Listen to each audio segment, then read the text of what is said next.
નમસ્કાર વિદ્યાર્થી મિત્રો, બીટા ઓનલાઈન મેથેમેટિક્સની આ ચેનલમાં આપનું સ્વાગત છે. આજે આપણે ધોરણ 10ના ચેપ્ટર નંબર 14 આંકડાશાસ્ત્ર એટલે કે સ્ટેટિસ્ટિક્સના પાર્ટ 3 તરફ આગળ વધીશું. પરંતુ તે પહેલાં જો તમે પાર્ટ 1 અને પાર્ટ 2 જોયેલ ના હોય તો ઉપર આપેલા આઈ બટન પર ક્લિક કરીને તે જોઈ લેવા, તથા જો તમે આ ચેનલમાં નવા હો અને ચેનલને સબસ્ક્રાઇબ કરી ના હોય તો નીચે આપેલા સબસ્ક્રાઇબના બટન પર ક્લિક કરીને આપેલી ચેનલને સબસ્ક્રાઇબ કરી લેવી. ઓકે વિદ્યાર્થી મિત્રો, તો લાસ્ટ લેક્ચરમાં આપણે આપેલી વર્ગીકૃત માહિતીનો મધ્યક મેળવવા માટેની 3 પદ્ધતિઓ જોયેલી હતી. તો ફરી પાછું તેનું આપણે થોડું ઘણું રિવિઝન કરી લઈએ. તો સૌપ્રથમ સરળમાં સરળ પદ્ધતિ કઈ હતી? પ્રત્યક્ષ રીત. બરાબર છે. પ્રત્યક્ષ રીતને આપણે શું કહેતા? ડાયરેક્ટ મેથડ કહેતા. પ્રત્યક્ષ રીતની મદદથી આપણે મધ્યક મેળવવો હોય તો એના માટેનું સૂત્ર આપણે શું લખ્યું હતું? x bar is equal to sigma fi xi divided by sigma fi. બરાબર છે. આને રિલેટેડ આપણે એક દાખલો પણ કાલે કરેલો હતો. ત્યાર પછી બીજી પદ્ધતિ હતી ધારી લીધેલ મધ્યકની રીત. બરાબર છે. હવે ધારી લીધેલ મધ્યકની રીતની મદદથી આપણે આપેલી માહિતીનો મધ્યક મેળવવા માટે કયું સૂત્ર વાપરતા? તો x bar is equal to small a plus sigma fi di divided by sigma fi. Okay, આ ધારી લીધેલ મધ્યકની રીતનો પણ આપણે એક દાખલો કાલના લેક્ચરમાં જોયેલો હતો. ત્યાર પછી ત્રીજી પદ્ધતિ છે પદ વિચલનની રીત. પદ વિચલનની રીત. પદ વિચલનની રીતને ઇંગ્લિશમાં શું કહેવામાં આવે? Step deviation method. હવે પદ વિચલનની રીતની મદદથી જો આપણે મધ્યક મેળવવો હોય તો એના માટેનું સૂત્ર શું થશે? તો તેના માટે x bar is equal to small a plus small h into sigma fi ui divided by sigma fi. બરાબર છે.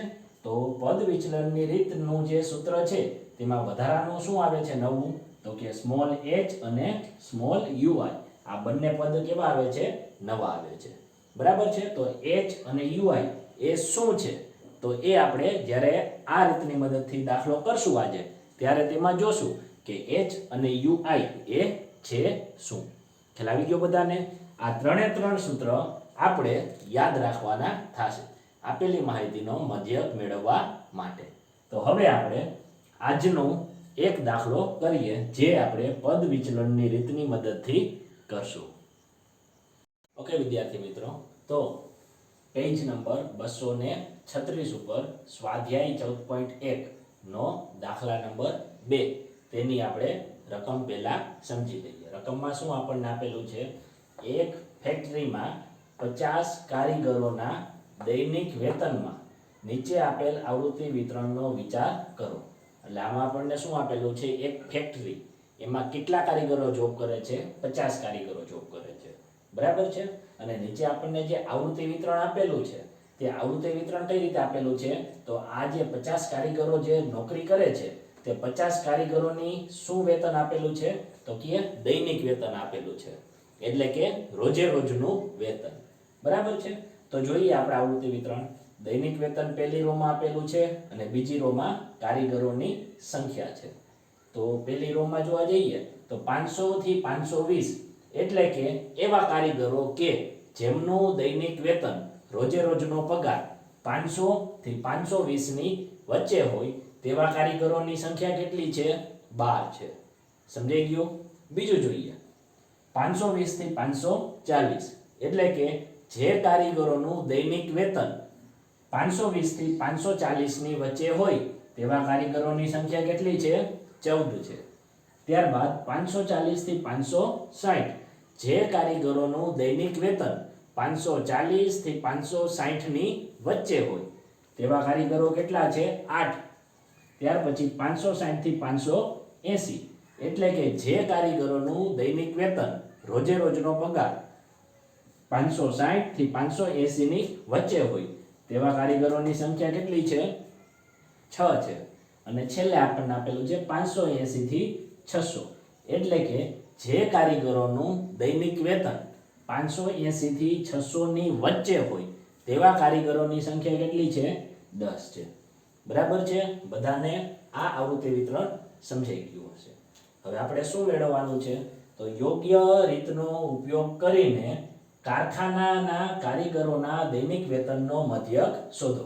શેનો મધ્યક મેળવવાનો છે? આપણે દૈનિક વેતનનો મધ્યક મેળવવાનો છે. અને અહીંયા આપણને કોઈ પદ્ધતિ સ્પેસિફિક કીધેલું નથી કે કઈ પદ્ધતિનો ઉપયોગ કરવાનો. પ્રત્યક્ષ રીત વાપરવાની, ધારી લીધેલ મધ્યકની રીત વાપરવાની કે પદ વિચલનની રીત વાપરવાની. અહીંયા શું લખેલું છે? યોગ્ય રીતનો ઉપયોગ કરીને.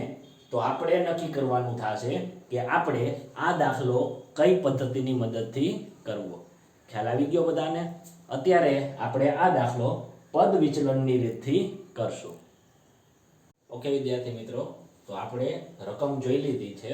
હવે રકમને મેં ઇરેઝ કરી નાખી, કારણ કે રકમ લખેલી હોત તો દાખલો લખવો શક્ય ના બનત. ઓકે, રકમમાં આપણે શું જોયેલું હતું? દૈનિક વેતન રૂપિયામાં આ રીતે આવૃત્તિ વિતરણ આપેલું હતું અને કારીગરોની સંખ્યા પણ આ રીતે આપેલી હતી 12, 14, 8, 6, 10.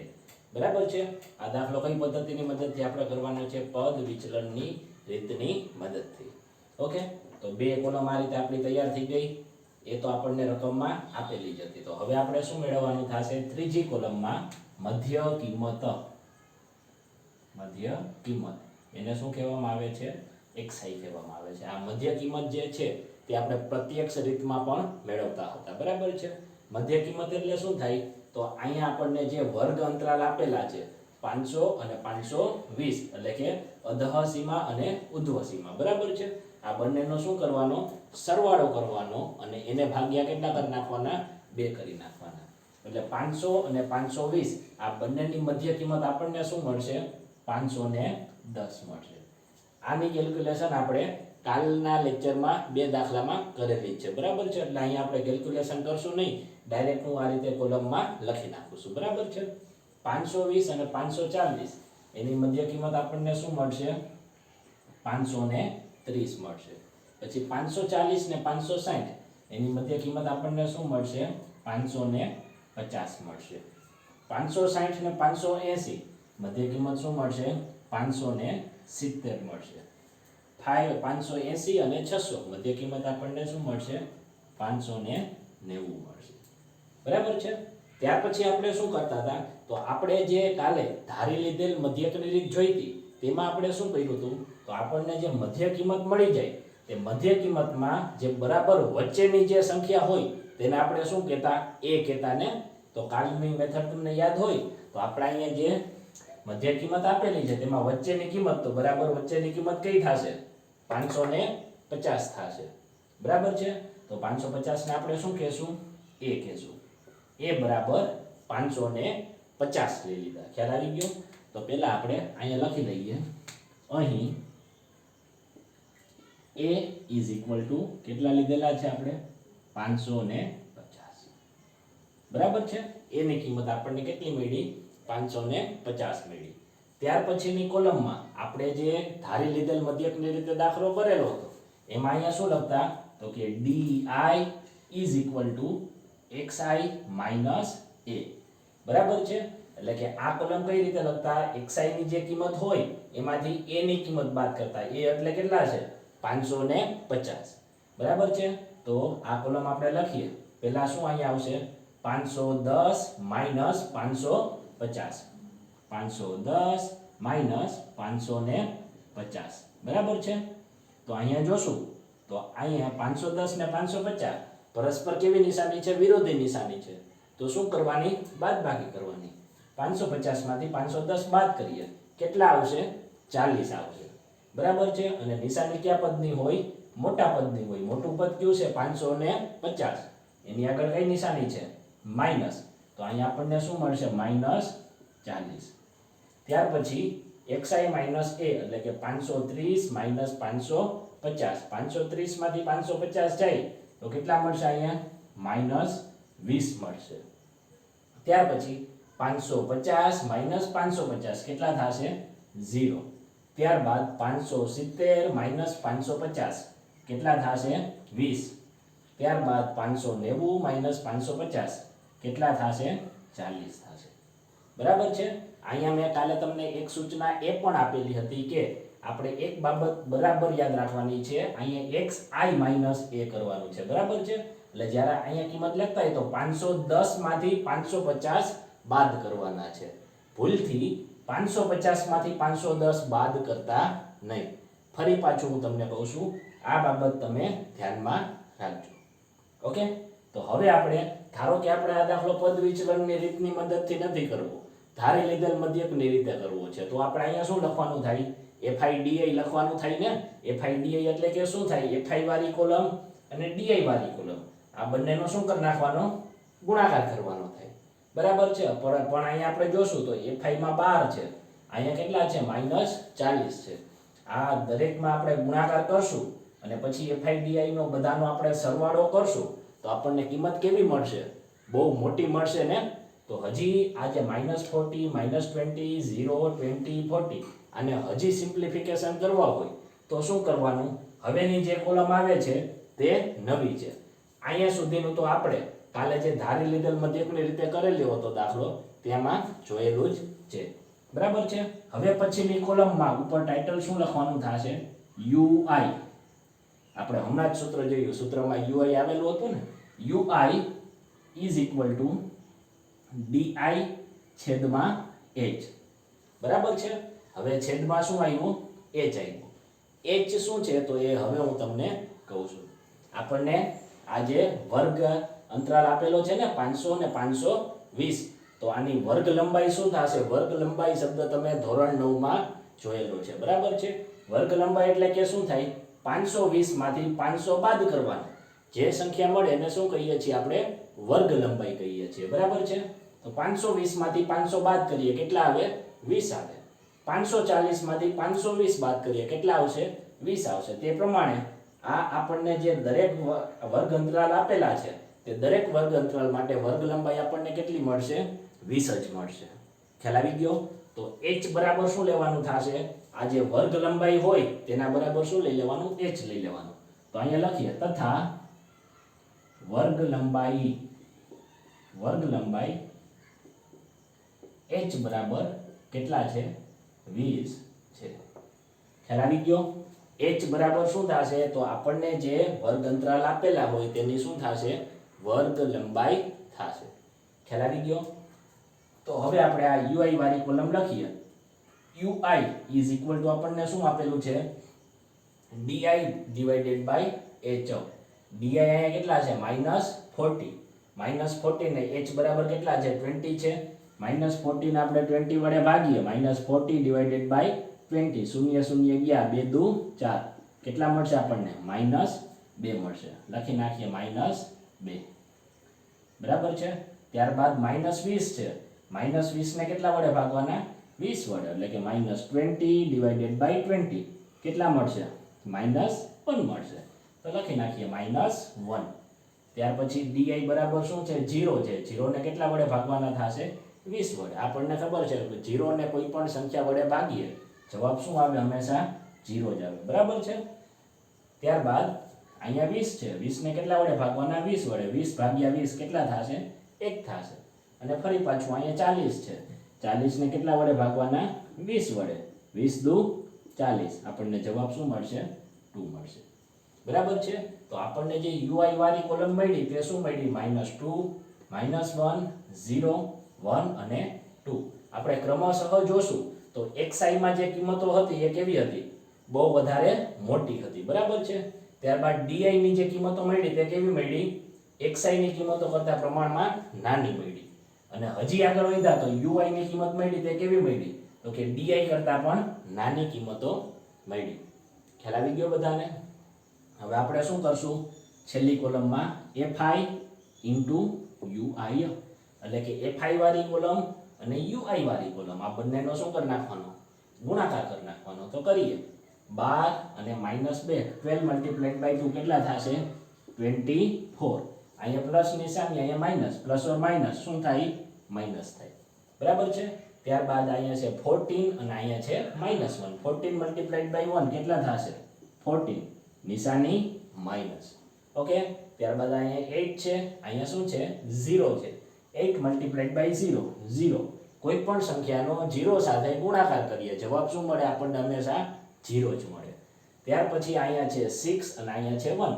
6 મલ્ટીપ્લાઈડ બાય 1 કેટલા થશે? 6. ઓકે. ત્યારબાદ અહીંયા છે 10, અહીંયા છે 2. 10 મલ્ટીપ્લાઈડ બાય 2 કેટલા થશે? 20 થશે. ખ્યાલ આવી ગયો બધાને? તો અહીંયા આપણે આપણું આખું કોષ્ટક સંપૂર્ણ પૂરું થઈ ગયું. તો હવે આપણે શું મેળવશું જોઈએ. fi વાળી જે કોલમ આપણને આપેલી છે, fi વાળી કોલમનો આપણે શું કરી નાખીએ? સરવાળો કરી નાખીએ, એટલે કે સિગ્મા fi. સિગ્મા fi બરાબર શું થશે? 12 + 8 20, 20 + 10 30 અને 30 + 14 16, 14 ને 6 એટલે 20. એટલે આપણને કેટલા મળશે? 50. fi વાળી કોલમનો સરવાળો આપણને 50 મળશે. હવે fi ui વાળી કોલમનો સરવાળો કરી નાખીએ. સિગ્મા fi ui બરાબર આપણને શું મળશે? પહેલા ઋણ કિંમતોનો સરવાળો કરી નાખીએ, ધન કિંમતોનો સરવાળો કરી નાખીએ.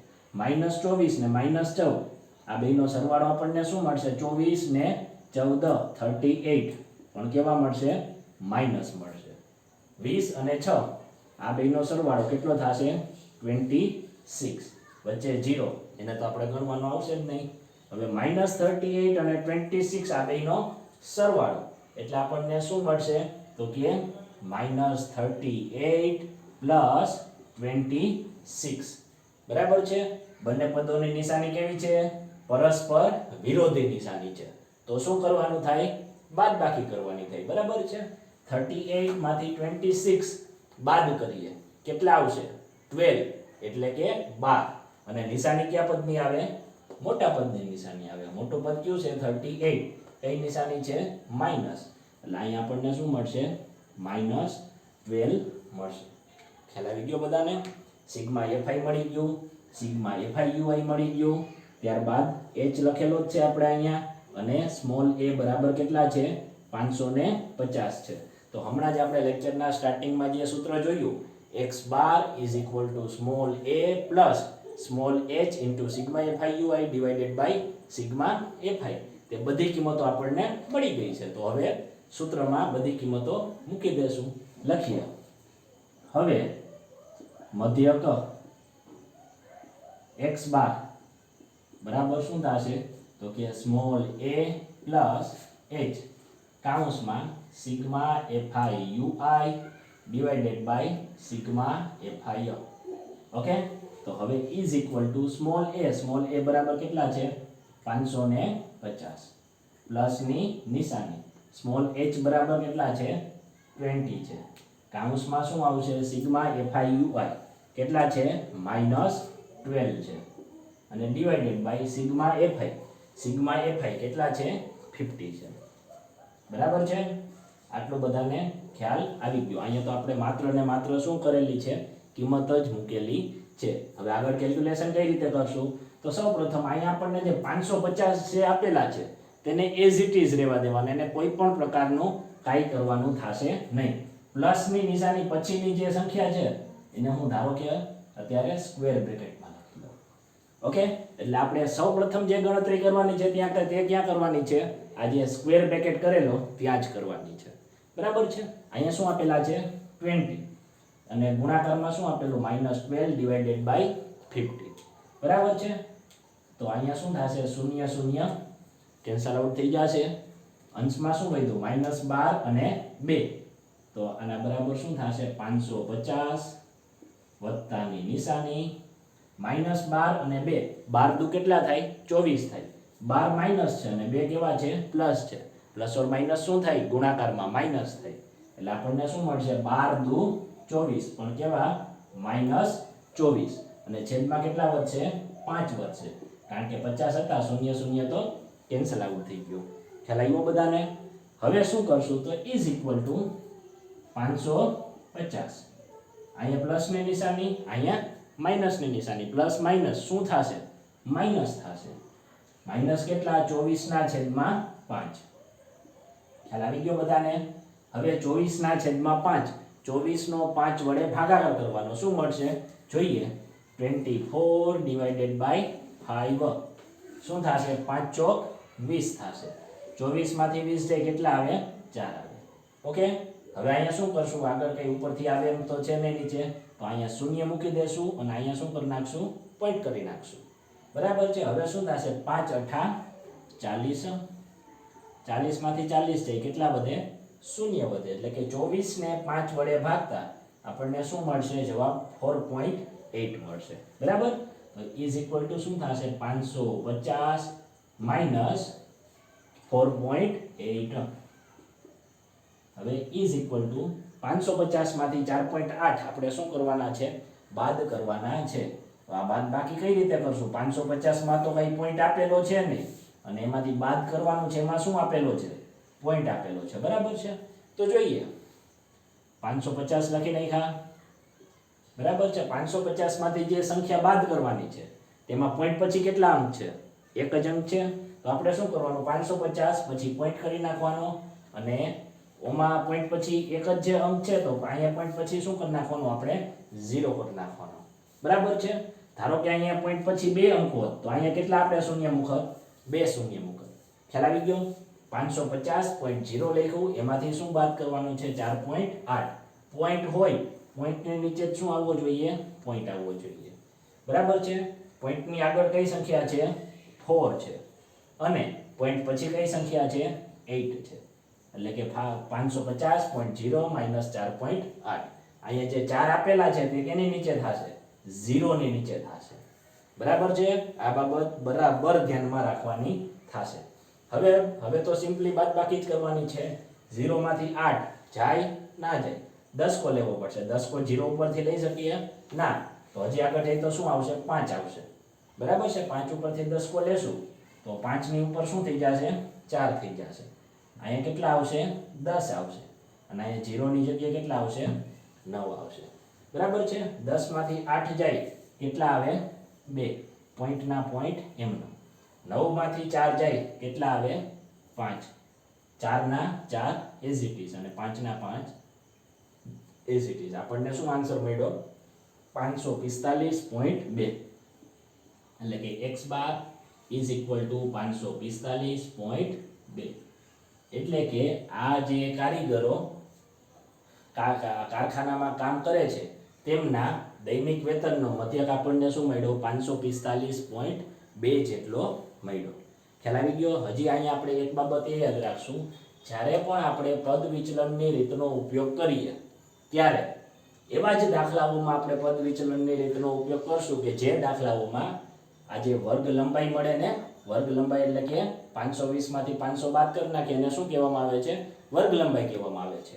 તો આ જેટલી પણ આપણને વર્ગ અંતરાલ આપેલા છે 5 વર્ગ અંતરાલ, એ 5 વર્ગ અંતરાલમાં આપણને વર્ગ લંબાઈ કેવી મળે છે સરખી જ મળે છે. કેટલી મળે છે 20 મળે છે. બરાબર છે, તો આપણે જે દાખલાઓમાં વર્ગ લંબાઈ દરેકે દરેક માટે આપણને કેવી મળે સરખી મળે તેવા જ દાખલાઓમાં પદ વિચલનની રીતનો આપણે ઉપયોગ કરીશું.